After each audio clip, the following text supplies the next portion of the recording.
Thank you. As a matter of preliminaries, there are 2 points, I think, just to warm things up before we really get started. One thing is an announcement, which I'll just make now, is that according to a scan of the press in Washington this morning, I think one of the big newsbreakers is the suspicion that Bob Woodward, the perennial Bob Woodward, is actually the Judith Miller of the Washington Post. And secondly, I have a little something for you. There is a suspicion that one after the other, key members of the administration are going to be frog-marched into prison.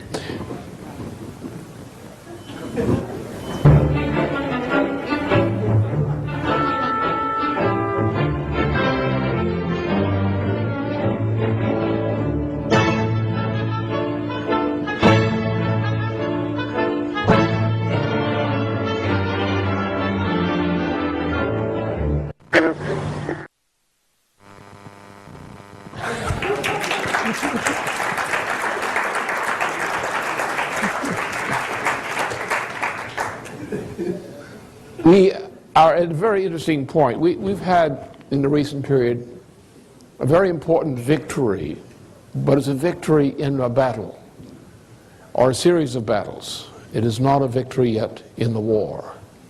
And today, we're covering a few preliminary points. I want to focus on a subject which may be far removed from what you thought about when you entered the room here today, and that is, what do we do with the war? Because when you plan to conduct a war, you obviously intend to win it. But what do you intend to do with the victory? What kind of a peace do you intend to establish which resolves the issues of war? The problem is that today the world is in the greatest financial crisis in modern history. It's a point of fact that there is no major banking system in any part of the world, in Japan generally, or in Europe at all, or in the United States. The Federal Reserve System is a collection of bankrupts, of hopeless bankrupts. The banks that are part of it are hopeless bankrupts, largely because of this financial derivative speculation. In Europe, it's the same situation. There may be some nooks and crannies here and there which are not yet bankrupt. But the major banking system, the central banking systems, the Federal Reserve System are hopelessly bankrupt. There is no way of settling accounts to get out of this mess. In the case of the United States, this means putting the Federal Reserve System into government receivership. The whole system, because all the components of the system are bankrupt.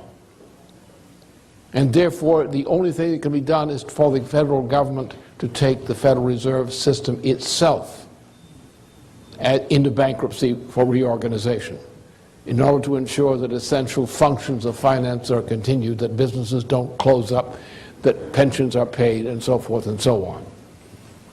The similar situation exists in Europe. And the similar situation exists in the world. We have 2 problems immediately. One, the problem of how we're going to stabilize the world when it is about to bankrupt totally. We don't know what day this will occur. People who try to forecast days don't understand humanity. Sometimes, once in a while, you can know that something will happen on a certain day. But most of the time, what you can know is that you're in a bind. You're caught in a framework in which the crash is now inevitable in an estimable range of time. The day which will occur, you don't know, because human beings can make decisions. Those decisions can postpone this event or that event, but at a price. The price goes up. The longer you postpone a bankruptcy, the more bankrupt you become. The longer you postpone a recovery, the worse it becomes. As we have in the room here today, we have people who represent part of the UAW, which has been thrown into virtual bankruptcy. You have General Motors, which is ready to shut down, at least its domestic operations. It means a whole section of the U.S. economy is about to be shut down. And if you take out the auto industry and take out part of the air industry, aircraft industry, we don't have a machine tool capability. We are no longer a sovereign nation. And there's some people that are going to wait and watch that happen. And we lose our sovereignty and existence. There's only one way to stop it, is to put the shebang into bankruptcy and into reorganization, to keep the wheels turning. And I'll talk some more about that. But that's the kind of problem we face. When we look at this on a world scale, it becomes more complicated. Here you have to think strategically, and here's where most people won't tend to think in this direction. But somebody has to think in this direction. I think I got elected for that job. What we have is we have a group of nations. There's only one nation in the world that is capable of initiating a recovery for any part of the world, and that is the United States. Either we initiate a global bankruptcy reorganization of the world system, or there is no hope for any part of the world. The danger is not a depression. We've had the depression. We had it in October of 1987. We had a 1929 style depression. And we fooled around with that. But then the Soviet system collapsed. And then we looted the Soviet system, and we've been living on the gut of the innards, which we've been eating at dinner table, of the Soviet system. We've now run out of that. We have destroyed industries. We've ruined ourselves very much the way Hoover ruined us in his term from 1929 on. You know, the U.S. economy collapsed by half under Hoover. It didn't collapse because of 1929. It collapsed because of what Hoover did about 1929. And what Hoover did was the work of a genius compared to what this presidency has done. We have reached the point of international bankruptcy, so the world financial system, the way it has been operating, especially over about 40 years, is no longer viable. This entire international financial system is finished, one way or the other. The question is, are we going to save the nations and the economies? Now, some people think that an economy is a product of a financial system. They say, well, the bankers, or they will do something, or they can do something. They will do something. Once they brought in Hitler, they will do something. And if you don't want a Hitler solution, you've got to come up with something else. You've got to put the bankers into bankruptcy, into receivership. We have a situation now, as you observe, the way our economy has been destroyed. We used to have a lot of farms, independent farms. They don't exist anymore. Brzezinski helped get rid of those during the Brzezinski administration, which was sometimes called politely the Carter administration. We used to have private industries. We used to have machine tool shops. We used to have all kinds of industries, local industries. We used to have local businesses, closely held, not giant corporations, but these were the gut of our economy. The giant corporation is not the gut of the economy. If you look at the gut of an economy, any large corporation like General Motors, the auto industry does not produce, in terms of General Motors, does not produce automobiles. It assembles them. The components are developed by subsidiaries as components which are put in. They're largely with smaller industries. We have put out of business the gut of our economy, the people who produce. We call it a services economy. It's like a house of prostitution where people get serviced. It's not really an economy. For example, Monsanto. Monsanto should be put into bankruptcy for intellectual bankruptcy. What does it do? Some idiot in a corrupt administration decided they could patent nature. It was Monsanto. They could, by various tricks, say that they invented genes by discovering one. By mapping a gene, they say, we discovered the gene. We can now map it. We own it. You want it? You lease it from us at our prices. So we have a situation where the farmer can no longer produce seeds. He's not allowed to. He can go to jail for producing seeds. He's got to buy them from Monsanto. We are faced with an ecological catastrophe based on this. Our food chain is based on the homogenization of types of foodstuffs for a global economy. Now, one of the great things in food security, just as one example of the problem we face, in food security, variation was our defense. If a disease hit a particular type of crop, particular type of animal, this is part of our food supply, or a tree, a type of tree that we needed for our environment. Well, some trees would die, but other trees which have a slightly different genetic structure would not be infected and would not die. But the way we're homogenizing our food supply, you have one type that's called the world tomato, the world orange, the world banana.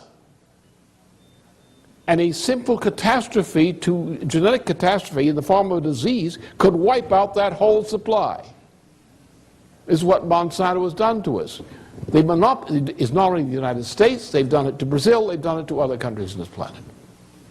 So we've been under the reign of absolute insanity, of destroying our productive capabilities, and destroying the private initiative on which we used to depend, and making a mystique about the giant corporation. What we have today, which is where the danger comes from, because what was done to us was not a mistake, it was a crime. It was deliberate.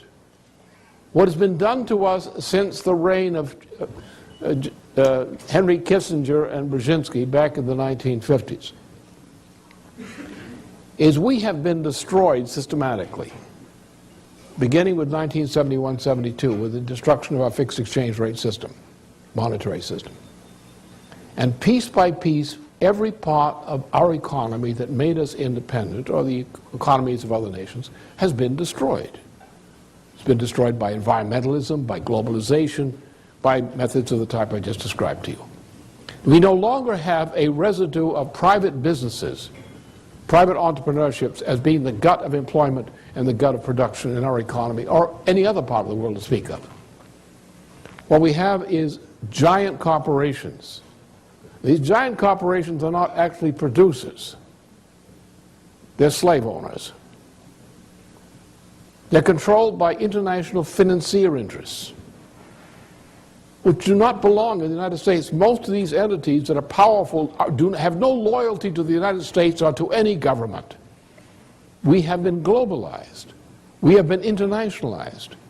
We have now a virtual system of world government under the power of these bankrupt institutions, these financial institutions, which control the world. The intention has been to eliminate the sovereign nation state, to eliminate production as a power of economies, to globalize everything, to produce a world economy in which there are no nation states, which the highest power in the world is international financial wealth. Now, typified by the mentality of someone like, say, Felix Rohatyn in the United States, or people like that, who are part of an international cabal, the same cabal which in a smaller scale, back in the 1920s and 1930s, called the Syndicus International, gave us fascism. Fascism in Italy, 1922. Fascism in Germany, Hitler, done through the Bank for International Settlements. And Helmer Schacht, done by what? By the head of the Bank of England, Montague Norman, with the support of whom? With the support of the grandfather of the present President of the United States, who wrote the order to a German bank which refunded a bankrupt Nazi party in time for Hitler to be appointed as Chancellor of Germany. These same international financier interests, in a greatly bloated, expanded form, have been headed for world government. How did this happen? The United States, of course, came out of the Depression as the most powerful economy the world had ever seen. We were already the most powerful economy in the world in 1940-41 before we went to war. We did not become powerful because of the war. We became powerful enough to conduct the war. Where other countries would have hundreds of pounds per soldier, we had tons. We had the greatest logistical power the world had ever seen. We had 16 to 17 million people in military service, the greatest army in history. And we saved the world. And we saved it because of President Franklin Roosevelt, who understood what he was doing. And then Roosevelt died, and Harry Truman, who was a pig, took over. And Harry Truman was not the author of the idea.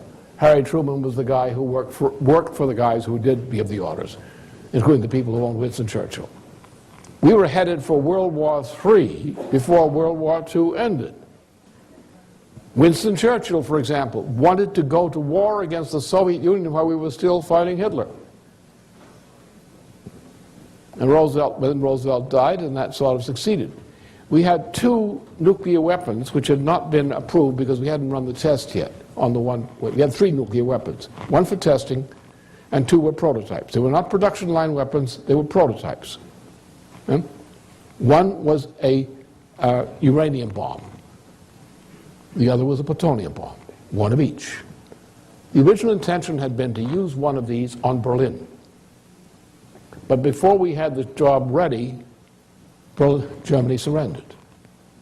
We couldn't use it on Berlin. We did, under British direction, destroy a lot of cities, which were innocent cities, which are cities of civilians, with no military targets, just to prove how nasty we could get. Then when Truman became president, he was told about the nuclear weapons. And under British orders, we used them on Hiroshima and Nagasaki, civilian targets. We used them because we had them. And we used them because we wanted to start World War III, nuclear World War III. But then the Soviets, in the course of the late 1940s, developed nuclear weapons and achieved priority in developing an operational model of thermonuclear weapon. So we shifted to a different policy. This was all intended. We went into a right-wing turn. We didn't continue our investigation of the Nazis, the Nazi bankers, the funders. We stopped it. Allen Dulles, who became the head of the CIA, brought the hardcore of the Nazi system into the Allied security system, including the CIA. This is the issue we have about the torture thing. The torture mechanism of the Nazis was taken over by the United States and British. It was run from Germany. It was occupied Germany. These institutions were incorporated into the CIA, into British intelligence and other places. And they resulted in things like the Pinochet regime in Chile and the Operation Condor in South America under Henry Kissinger's reign. And that has been going on from the end of the war to the present day. So this is the kind of world we've been living in. It was intentionally created. The intention was to eliminate the United States, because as long as the United States existed in the constitutional form that Roosevelt represented, fascism could not come back in the world. And finance capital could not become a predator to eat the world. So the goal was get Franklin Roosevelt out of the Americans. Destroy the American system. Destroy the American agro-industrial system. The president was killed, Kennedy, and the program went into full swing. Eisenhower had warned against it, but it went into full swing. So from the time we went into the Indochina War, we were headed toward our own self-destruction. Our adversary was not the Soviet Union. We had an adversary in the Soviet Union, but that was secondary. Our adversary was closer to home, in our own financial system, in our own banking and financial system. They wanted to destroy us. Look at the effect. Did they destroy us? Look at the standard of living of the lower 80% of our family income brackets since 1977. There has been a consistent decline. Look at the pattern of our states. Look at the state of Michigan. Look at the state of Ohio. Look at Western Pennsylvania. Look at states across the country, especially the Northern Belt. Look at the Grain Belt. We have been destroyed. How? By policy. It has been the policy to destroy us. It's been the policy to uproot the United States for once and for all for what it represents. This is the enemy. This is the real enemy. It reminds us of some ancient Greece. When the ancient Greeks had defeated the Babylonians, which were then called the Persian Empire, but it was the Babylonian apparatus inside the Persian Empire that ran it. They tried to destroy Greece. They couldn't conquer it. So what they used subversion. The subversion was called the Delphi cult of Apollo. The Delphi cult of Apollo did what has been done to the people of the United States in the post-war period. Sophistry. Reason went by the bones. The Congress for Cultural Freedom and other institutions brainwashed your children, or our children. The children who were born after 1945, that generation was brainwashed. Mass. It's a fact. The explosion of the adults of that generation in 1968 in Europe and the United States was a reflection of a process of destruction of the minds and morals of the children of the post-war period. And especially the children of the upper class, the upper 20% of income brackets, the ones who were working in suburbia, in the defense plants and things like that, the ones who were going on to careers in the leading strata of society. They were trained to think in a certain way, a method of sophistry. They were trained to enjoy television, where you saw monsters from outer space eating children.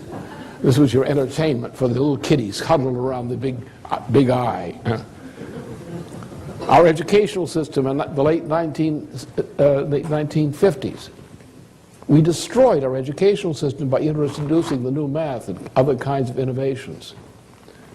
And many people have never seen a history book in the United States today. They study current events, maybe.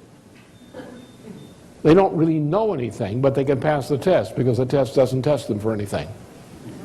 No? We've been destroyed. We've been destroyed in the same way that, say, the case of Croesus was a powerful kingdom at one time in Lydia, in Anatolia. And Croesus went to the cult of Delphi and said, "What's my problem?" And he believed them, and he was destroyed. Greece, the same thing. Believed the oracles, and they were destroyed. Who was the enemy? The oracle. The Babylonian system. And we've lived under a system of empire. We've had the empire, the Roman Empire, which emerged out of the Second Punic War. We've had the Second Roman Empire of Byzantium. When that collapsed, we had the Venetian Empire, which the Venetian banking system and the Norman chivalry, with its crusades, as predators, destroyed most of Europe and destroyed most of civilization until they collapsed in the 14th century. We had the birth of the modern nation state in the 15th century in Europe with the Council of Florence. But then they came to destroy it, and they destroyed it beginning in 1492 with religious warfare, which went on until 1648, the Treaty of Westphalia. And when we thought we'd lick that, they came back with something else called the British Empire, which started actually in 1763.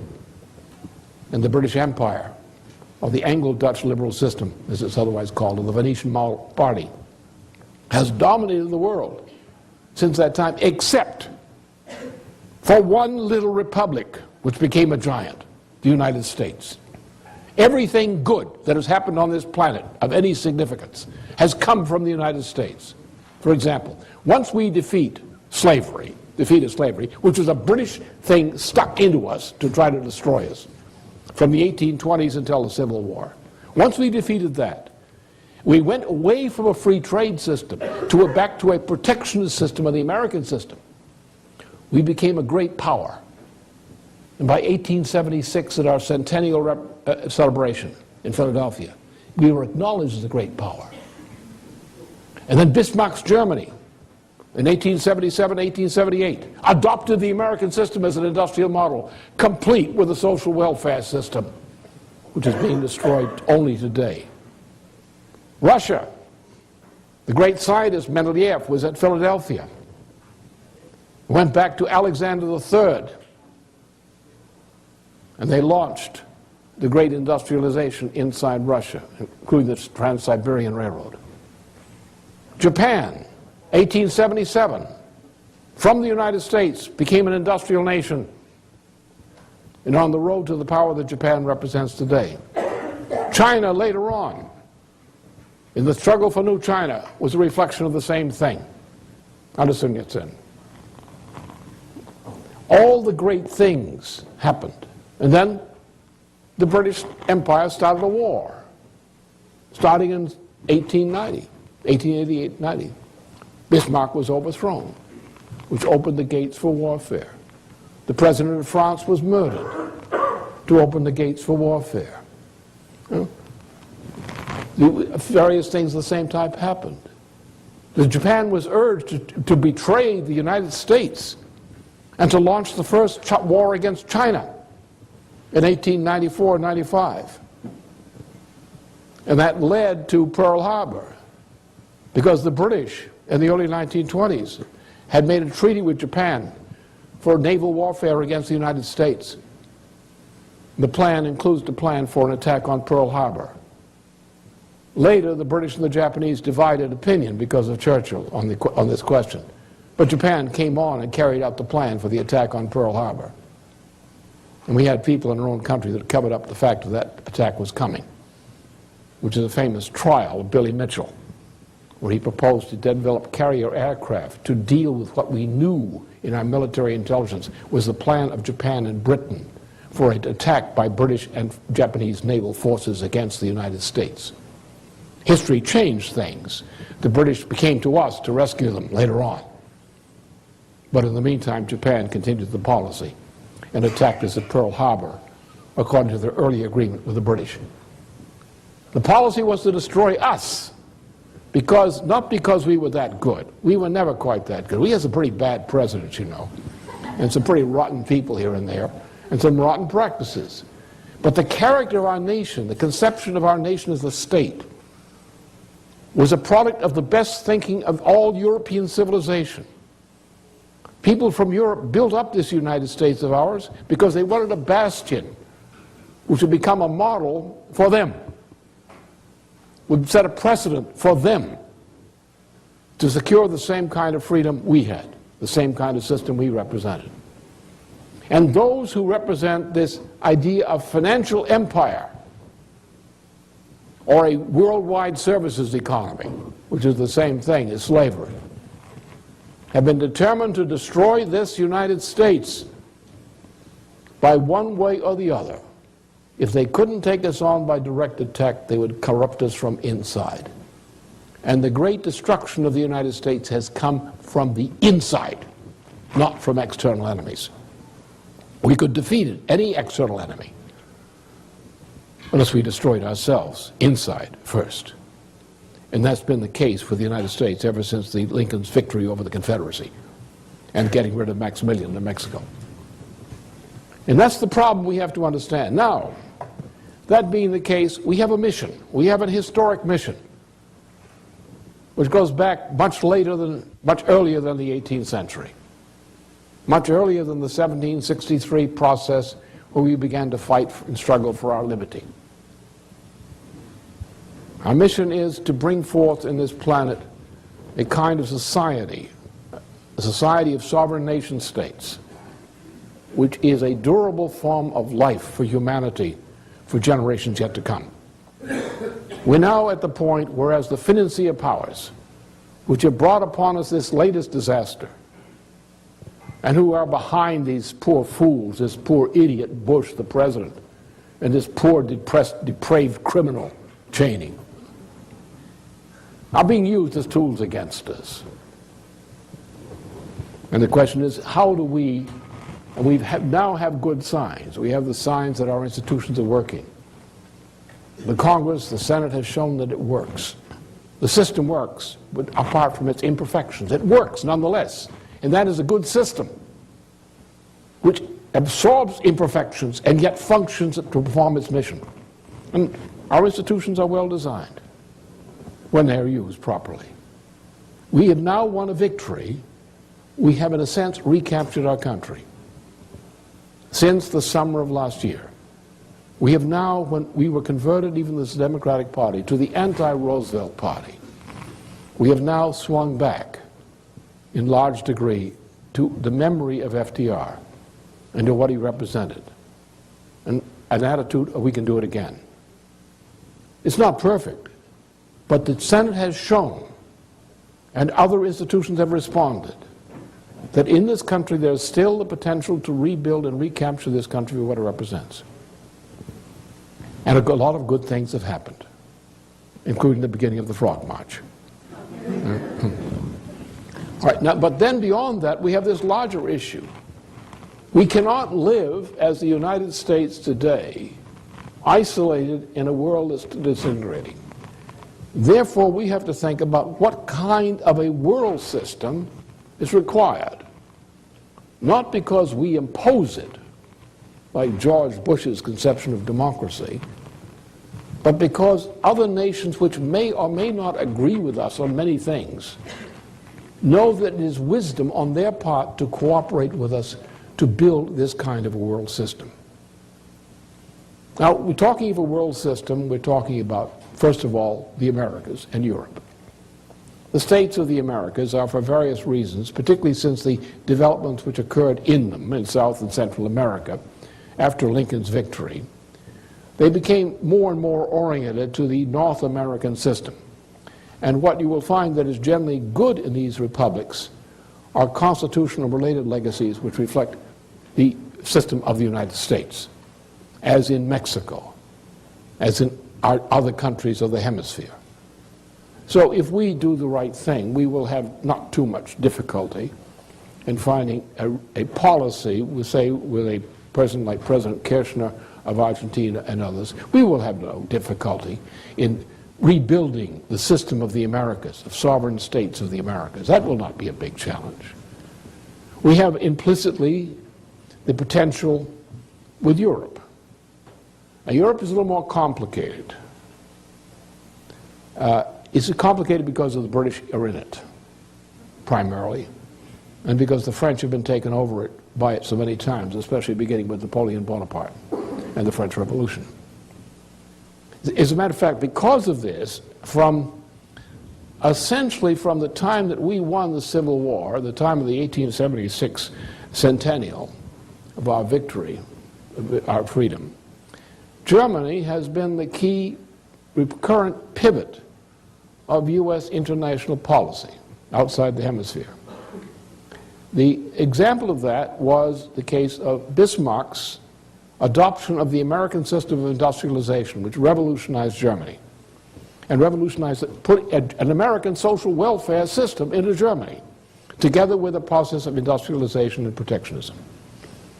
Our policy was, during that period, up until the turn of the century, as long as Bismarck was in office in particular, but even beyond that and recurring, our policy was to have peace between Germany and Russia, with the idea that the strategy of the British would be to have a war between Germany and Russia, and playing the Habsburgs in France in that, in order to destroy Europe by playing one part of Europe against the other.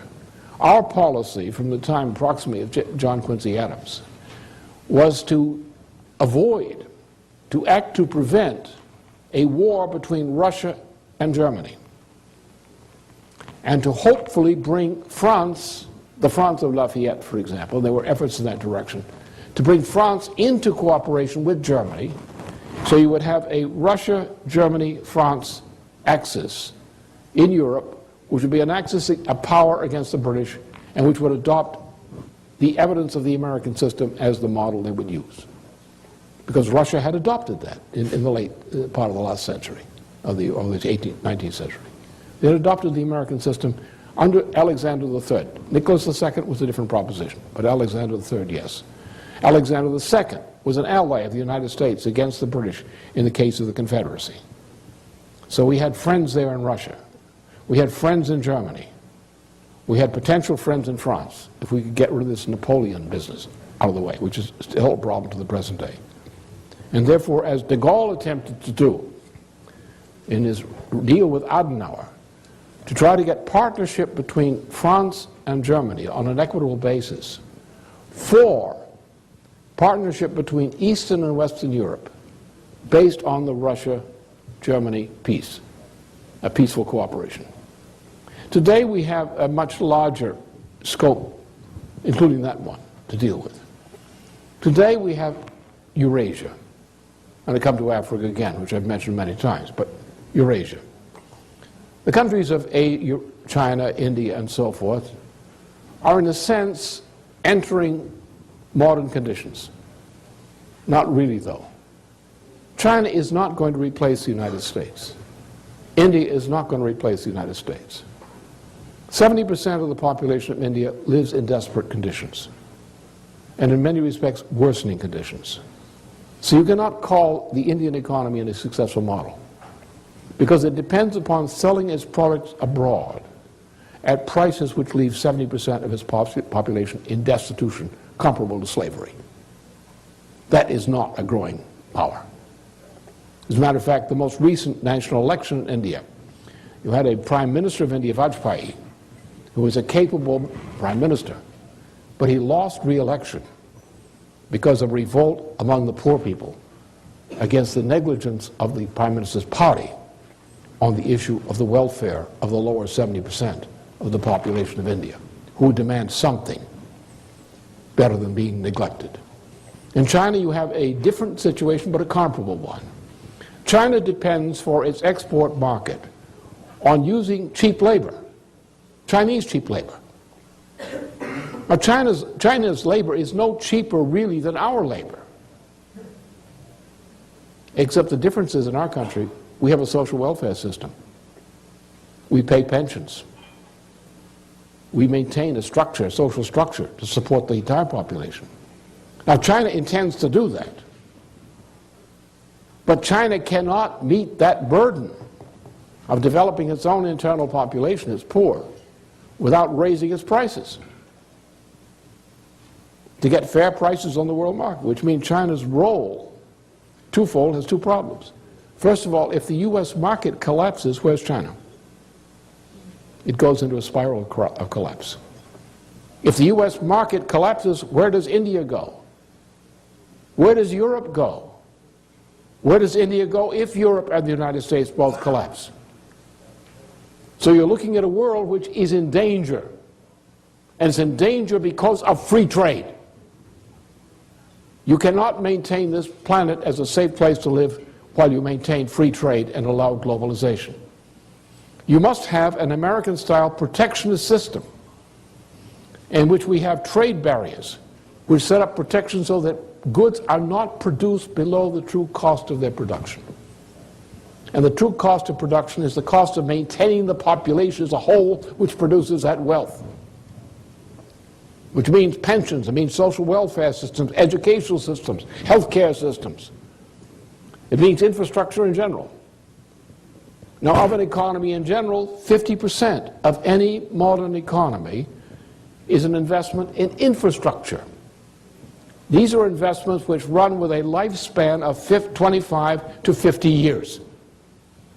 A 25 to 50-year investment in dams, power systems generally, water management systems, mass transit systems, high-speed mass transit systems.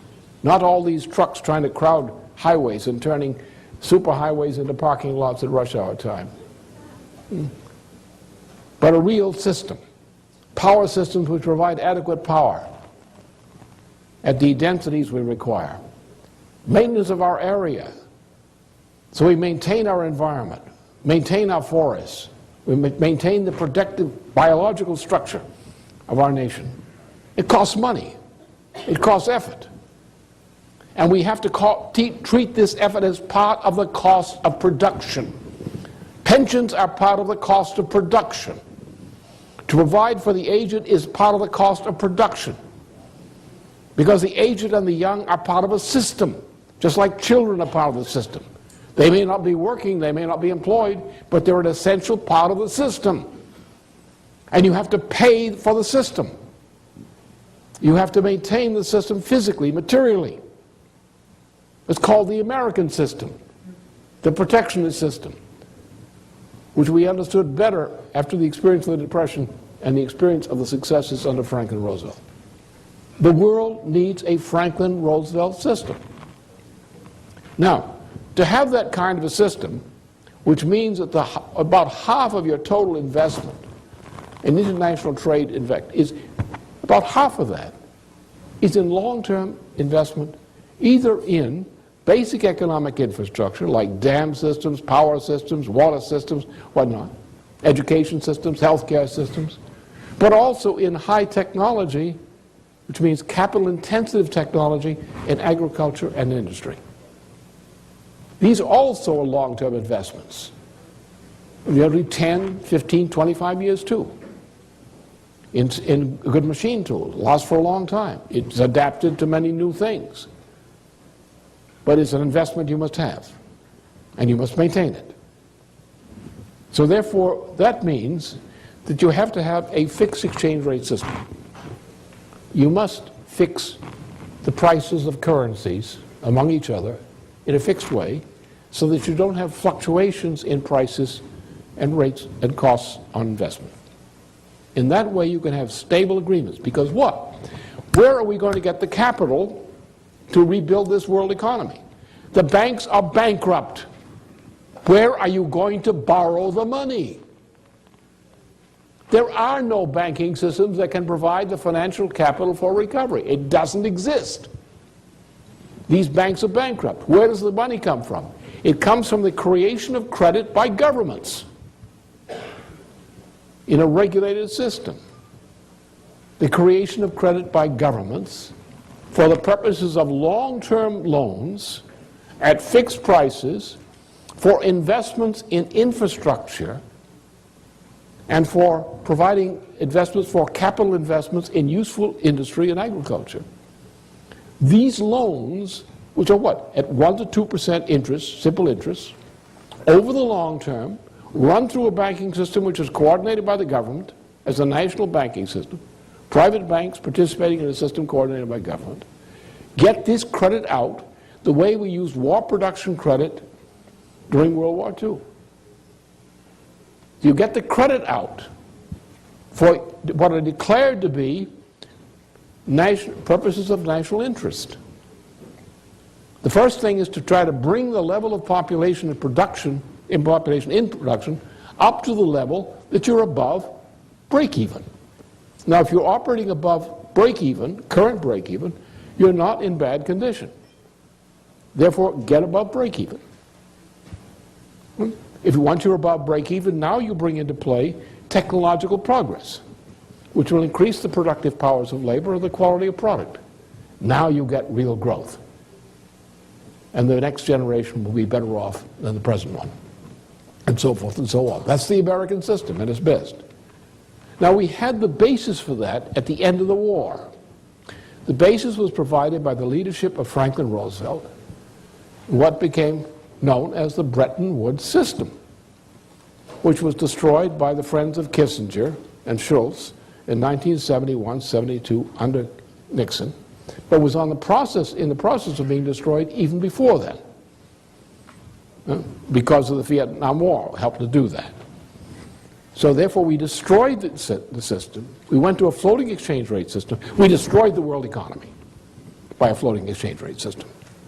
We no longer had a stable system of credit at fixed rates, fixed exchange rates over long periods, where you could efficiently have the development of economies on a large scale, or the world economy. We have to therefore create that kind of system again. But this time, we have to create it to include not only the Americas, not only the Americas and Europe, but we have to also include Asia. And if we do that, then we have the means for dealing with a great stain on our conscience, what Henry Kissinger did to Africa. And Africa is going to require great aid from these countries, not lending as much as great aid in infrastructure. Because what we've done to Africa, sub-Saharan Africa, is a crime beyond belief. They do not have the means of recovering on their own. The biological effects that we've imposed on Africa under these conditions are such that they don't have the ability to rebuild on their own. We must help them. That is our moral obligation. We must give them things to help get them started. We have to get them through the next generation to try to get them back on their own feet again and help them develop. So therefore, we in the United States, looking at what the Senate is facing today, we have to look ahead. We have to say we're in a war against an enemy. The enemy of these institutions, these financier institutions which have come to destroy us, which have almost destroyed our nation and corrupted our people, as was done to the children born after the close of World War II.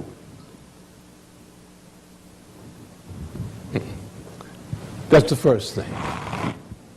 We have to restore the system that was destroyed, rebuild the nation. We have to think about rebuilding the world and rebuilding, as I indicated. That means we have to build a world system. And so the war is against the enemy who has destroyed us and other nations by his Delphic methods. But we have to create a system which is accepted by other nations as a mutual system. And that is the peace. That is the victory. That means that we have to do certain things not simply because they're convenient for us here. We have to do things because we have to do them now, or they won't be done by the world, and then we would suffer from that. We cannot survive as a nation if the world goes to hell. Therefore, the way we act as a nation in our interests must take into account the effect of our policy or our lack of policy on the rest of the world. Because it's the kind of world we're helping to build in which our posterity will live.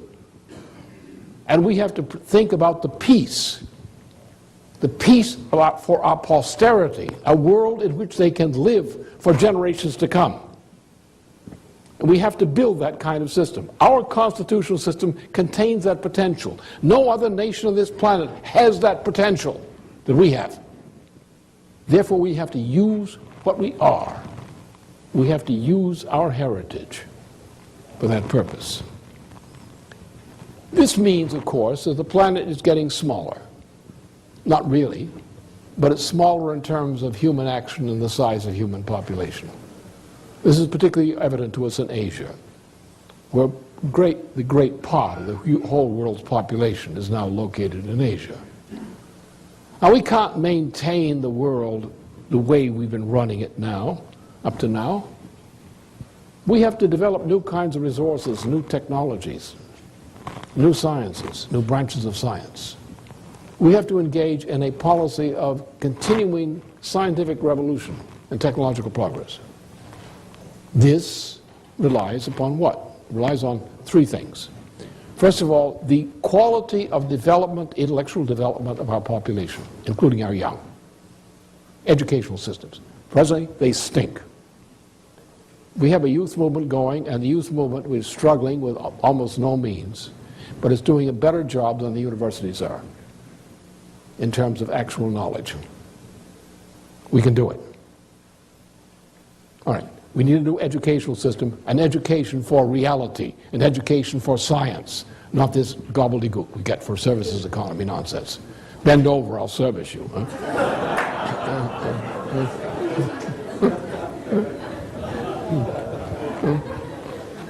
Right?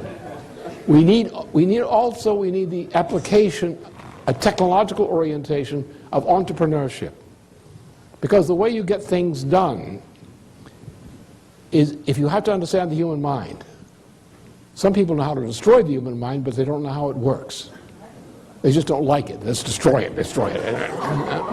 Get rid of it. It's a problem. You know? Now, we call it private initiative. That's a bad word because of the connotations of it.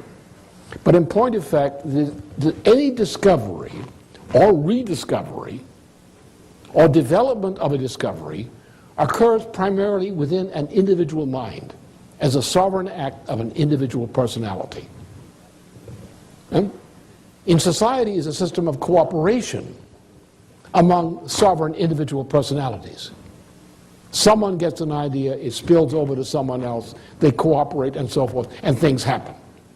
And therefore you want a system, which we can call it an entrepreneurial system, in which the greatest freedom for people to use their individual minds in collaboration to make things happen that make things better. And this is usually science-oriented or science application-oriented. So therefore you need a system which is a science and culture driver system, which should be centered in our educational system. Now you need a system in which it can absorb that in the labor force. So you need a system of organization of entrepreneurship in which this natural potential of the educated population is expressed. You don't say we're going to prescribe that you're going to invent this. You prescribe a problem. Somebody comes up with a solution. That's entrepreneurship. So you need that kind of a system. Now we have in society certain categories of people, some of whom are represented here today, who are associated with the machine tool sector of industry. If you want production, if you want progress, science is not enough. For example, suppose you're a scientist, you make a discovery. How do you certify a discovery? Well, you have to design a test apparatus, which actually is a test of principle apparatus. Now, in that apparatus, you will have built in something which actually is new. It tests the principle you have never consciously used before. You're testing to see if it actually works the way you have conjectured it would. Right? Now, once you've done that, and it does work, now you have a secret you've discovered. That test apparatus that you designed, and you can probably go back and do a better job of redesigning it later, but that test apparatus you've designed is the basis of what we call machine tool design. Now this is the way you take a population which have moderate skills, moderate scientific skills, and through the machine tool approach, you produce product and systems whereby a large population, thousands of people, can work around a few hundred people who are involved in machine tool design. In a sense, the machine tool designer, by introducing innovation into the productive process and employing thousands of people in using the innovation, increase the productive powers of labor of the entire population. So what they're trying to do with destroying General Motors and the rest of the auto industry, as they're doing, it says as a productive industry, and the aircraft industry, what they're doing is destroying the machine tool capability of the United States. Which means what? We become Asians. We no longer have the ability to develop technology. We can only copy other people's. We're being destroyed. And the poor people in the United States who have come to believe in services economy don't understand that. There are people in the Senate who don't yet understand that. People in other channels of government don't understand that. People in parties will argue against that. They don't understand it. But the success of the U.S. economy depends upon it. Take the success under Roosevelt. Do you know what we did in World War II and going into it? Do you know how many machine tools were sitting out there with a U.S. government tag on them? We took people who had no machine tools. We mass-produced machine tools under government contract. We leased these out to firms that had government contracts for military and related production. We produced as no one had ever seen production before with a machine tool system. Rosie the Riveter became a machine tool specialist out of a household. That's the way it worked. That's our system. Now, the other part of the system is without infrastructure, it doesn't work. Now, just take a couple of cases. These dams and power station systems.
We're a country that doesn't give a damn.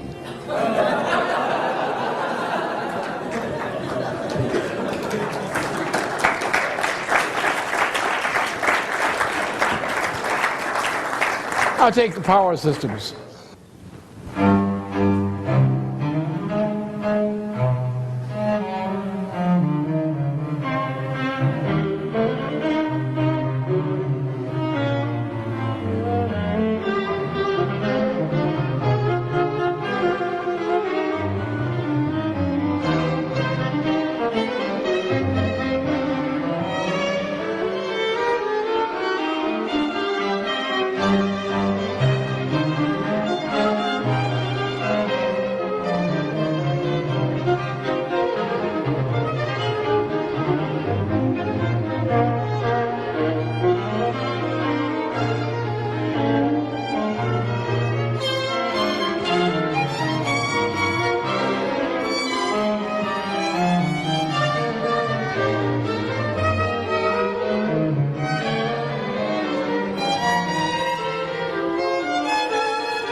Now there's another aspect of this thing. It's not just the fact of nuclear plants or power plants or dams. Let's take power. Now, we use a lot of gasoline, don't we, and natural gas and so forth. Why do we do that? Because we're stupid. Because we take a product, natural gas and petroleum, which comes out of the earth at less than $1 a barrel. Now it's rising somewhat. You haul it all over the world, and the price goes up. The cost of distribution is a major part of the cost. And this is not merely a price. This is a cost which comes from absorbing the income from the sale and production of many other things. So that actually the price of petroleum is a tax on the world economy. It's a stupidity tax. In what sense? What should we be doing instead of petroleum? Well, first of all, there's a direct application of nuclear power. India is now about to go ahead with a program which has been a capability I've been pushing for some time. India has a very large part of the world's supply of radioactive thorium. And a thorium high-temperature gas-cooled reactor in the 120 to 200 megawatt range is about as efficient as anything in the same range for a nuclear reactor. And it does not have the problems of management that you get with another fission reactor from uranium or plutonium. But in any case, the high-temperature gas-cooled reactor can take water and turn water into a hydrogen-based fuel. If you have high-temperature gas-cooled reactors in every part of the country, you can produce your own fuel in that country from water, from water-based fuels. And the fuel, when consumed, has a waste product called water, which is not normally considered a contaminant, except among people who don't bathe.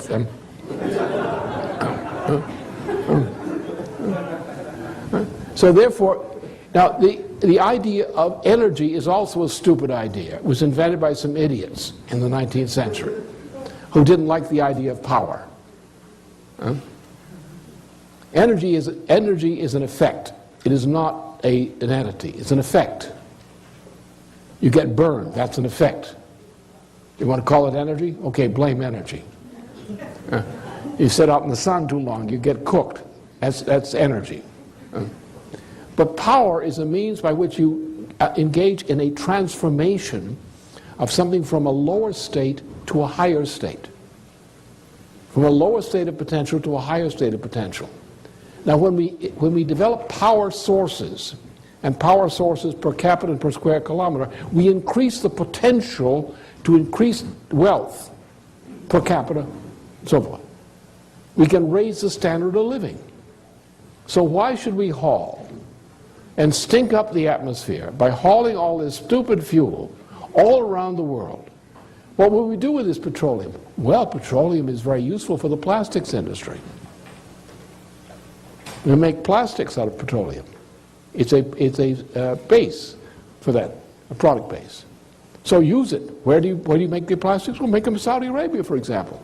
You got the cheapest petroleum there. Make your plastics there.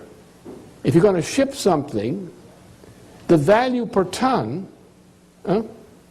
is an advantage. The more valuable per ton, the lower the cost of transportation as a percentile of total product. So our objective is to increase the efficiency of the economy so that what you transport something which is more valuable each ton mile than before. If you will increase the value that you transport per ton mile, you are increasing the productivity of the economy. So why shouldn't we do that? To do that, you require things like increasing nuclear power, higher density nuclear power. We have to think in those directions. There are many things we have to do. Now, on top of that, the world is somewhat in trouble. The world, as we know it, is divided into three areas of chemical activity. One is the abiotic system. The second is living processes and their products.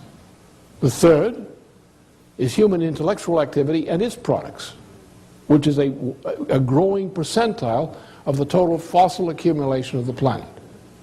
Now, our objective is to increase the ratio of human to biosphere to abiotic.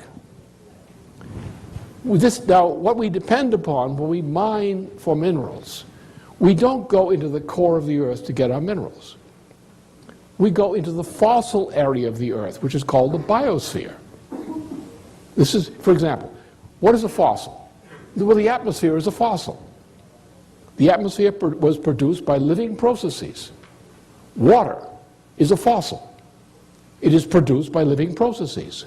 The reason we have oceans and rivers and things is because biological living processes produced water. And this water accumulated and it became oceans and whatnot.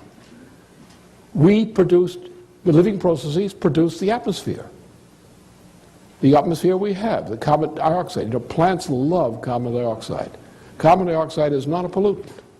We should increase the carbon dioxide content of the atmosphere. The plants would be much happier and it wouldn't be inconvenient for us. They grow much better with carbon dioxide. That's what they feed on. That's what a green plant does. A chlorophyll plant feeds on carbon dioxide. It's its favorite dessert. You want to make the plants happy? Give them more carbon dioxide. What do? If you want to have a real growth, build a hothouse. You may not like the carbon dioxide concentration, but the plants will be ecstatic and they'll grow wonderfully for you. They gobble up that carbon dioxide. Just give them enough power and carbon dioxide and they're happy. They'll produce vegetation like mad. So we're now at the point that we have to consider the fact that we are tending to deplete the minerals in the biosphere. Now the minerals in the biosphere, like iron and so forth, we get them because they are concentrated as what? They're part of the dead bodies of living people, living things. You get a potassium concentration, iron concentration, any other kind of concentration. Usually this concentration is a result of the residue of dead living things. That's why people know how to find these things. They go into areas where they know this kind of development occurs, and they're looking for a residue of a former living process of a certain type. They'll get iron there, they'll get this there, and so forth. That's the way it works. So, and therefore, we're getting to the point that the planet is becoming somewhat depleted in terms of the rate at which we are consuming known resources of these types. Now we have to start thinking about replenishing them. And that's the problem in advanced physics, of high power physics.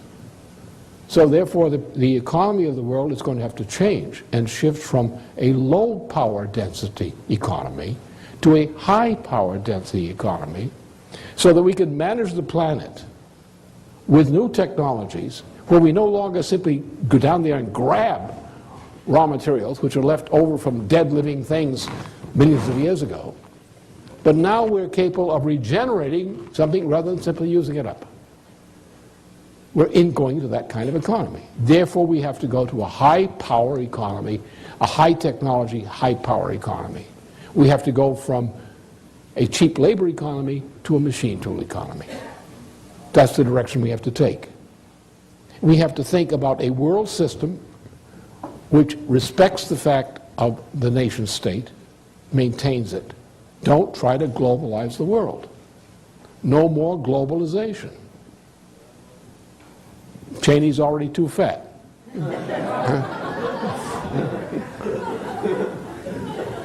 Go to a managed system where we rely upon our scientific responsibilities for development. Let each nation develop with its culture in its own way, and what we need is a system of cooperation among those nation states. The obvious thing is the United States' relationship to its neighbors in the Americas, which is a unit of cooperation. The United States' cooperation directly, for example, with Europe, as with continental Europe in particular, and envisaging the cooperation between Germany and Russia as a pivot for cooperation throughout Eurasia, because Germany and Russia are key to trade with China and trade with India, for example, and Central Asia. So then we have to deal again with the African question. So therefore we need to create a world system, is a system of cooperation among sovereign nation states. Doing this as a United States which is proceeding from its own character, its own constitutional character, its own historically determined constitutional character. And maybe the world will stop hating us. But that's our responsibility, not simply to address the problems before us, not to come up with practical, immediate response to problems. We have to look ahead. We have to look ahead 3 generations. And we have to take the steps now that are necessary so that 2 or 3 generations from now, when certain kinds of problems become mature, that we have laid the groundwork for the ability of our descendants to solve those problems. We cannot sit back and just simply put one thing on top of the other. We have to think ahead. We have to think of the past, we have to think of the future, but we have to think ahead. We need a system for this planet that will last for 50 to 100 years to come in terms of relations among nation states. We need a system of cooperation. We need a system of vision of where we are going. We need a system of values of what we value as accomplishment. We need an orientation toward our children, especially our young adult children, who have 50 years of work and influence before them. They are our future. Without them, we don't have a future. And therefore, their fate for 50 years to come is us. We will die, but whether our lives mean anything or not will depend 50 years from now on what happens to those young people, what kind of a world we create for them. That's strategy, not war. Strategy is strategy for peace, for building a system which is so good that people don't want to break it, and therefore you have peace. Thank you.